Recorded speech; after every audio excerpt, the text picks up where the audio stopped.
average velocity နဲ့ instantaneous velocity ကဘာတွေကွာလဲ average ကိုမြန်မာလိုဘာသာပြန်မယ်ဆိုရင်ဗျမ်းမြလိုဘာသာပြန်လို့ရတယ်သင်္ချာသဘောတရားအရာကြည့်မယ်ဆိုရင်စုစုပေါင်းတီးပြီးတော့အရေးအတွက်နဲ့စားတယ်ဥပမာလူတစ်ယောက်က10မီတာခရီးတစ်ခု5စက္ကန့်နဲ့ပြည့်သွားမယ်ဆိုအဲ့ဒီလူရဲ့ velocity က2မီတာ/စက္ကန့်ဖြစ်တယ်10စက္ကန့်ကြာတိုင်းမှာ2မီတာခရီးရောက်တယ်ဆိုတဲ့သဘောဒီ2မီတာ/စက္ကန့်ဆိုတဲ့ velocity က average velocity ဖြစ်တယ် average လို့ဆိုတဲ့အတွက်10စက္ကန့်ကြာတိုင်းမှာ2မီတာရောက်တယ်ဆိုတာအတိအကျဖြစ်နိုင်တယ်လို့လွဲနိုင်တယ်သဘောကပထမ10စက္ကန့်မှာ3မီတာသွားတာဖြစ်နိုင်တယ်လို့နောက်10စက္ကန့်အကြာမှာ1မီတာတဲ့သွားတာလည်းဖြစ်နိုင်တယ်ဒီလိုမျိုး10စက္ကန့်အတွင်းမှာရောက်တဲ့ခရီးအကွာအဝေးတနည်းအားဖြင့် velocity တွေမတူတဲ့အခြေအနေမှာဆိုရင်မျှခြေဖြစ်နိုင်တဲ့ average velocity ကိုရှာရတယ်အဲ့တော့စုစုပေါင်းအကွာအဝေးဖြစ်တဲ့10မီတာကိုတီးပြီးတော့ကြာရှည်5စက္ကန့်နဲ့စားလိုက်မယ်ဆိုရင် average velocity ကိုရပြီ instantaneous velocity ဆိုတာတိကျတဲ့အချိန်တစ်ခုမှာရောက်ရှိတဲ့ခရီးအကွာအဝေးအတိအကျကိုဆိုလိုတာ average velocity နဲ့ရှင်းမယ်ဆိုရင်ပိုပြီးတော့တိကျတယ်ဥပမာအပြေးသမားတစ်ယောက်က300မီတာရှိတဲ့ခရီးကိုစက္ကန့်60နဲ့ရအောင်ပြေးရလို့ယူဆလိုက်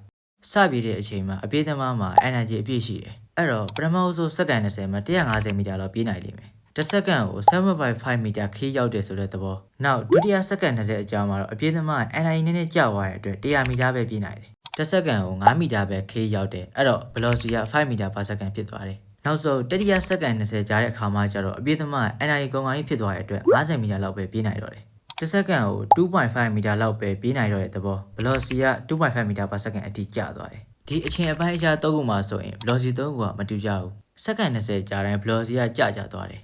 ဒီလိုမျိုးအချိန်တစ်ခုစီတိုင်းမှာပြောင်းလဲနေတဲ့အကွာအဝေးတနည်းအားဖြင့် velocity တစ်ခုချင်းစီကို instantaneous velocity လို့ခေါ်တယ် instantaneous velocity ကိုကားရဲ့ဓာတ်ခွက် speedometer မှာတွေ့နိုင်တယ်ကားဝန်သမားရဲ့ accelerator အသုံးပြုဖို့မူတည်ပြီးတော့ဓာတ်ခွက်မှာပြောင်းလဲနေတဲ့အမြန်နှုန်းတွေက instantaneous velocity ဖြစ်တယ်